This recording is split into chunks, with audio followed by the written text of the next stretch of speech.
Sementara itu, saudara, 1 dari 5 orang anak didik pemasyarakatan yang kabur dari Lembaga Pembinaan Khusus Anak kelas 2 Banda Aceh merupakan titipan dari Mahkamah Syariah dalam kasus asusila.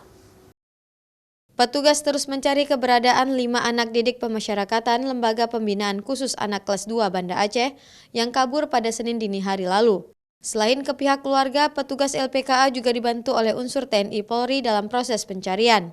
Selain salah seorang anak yang merupakan residivis pencurian sebagai otak pelaku kaburnya 5 anak tersebut, 1 di antara mereka berinisial MY merupakan titipan Mahkamah Syariah dalam kasus tindak asusila. Dan alhamdulillah pihak keluarga sebetulnya setelah mendengar kabar ini sangat shock semua.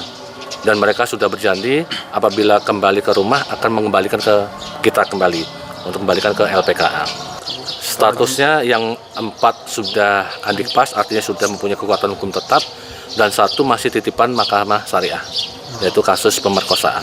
Sebelumnya, 5 andikpas Lembaga Pembinaan Khusus Anak kelas 2 Banda Aceh kabur dengan merusak jendela kamar mandi, kemudian memanjat pagar tembok dengan menggunakan kain sarung yang diikat ke dinding beton pada Senin dini hari lalu. Syahril, Kompas TV, Aceh Besar.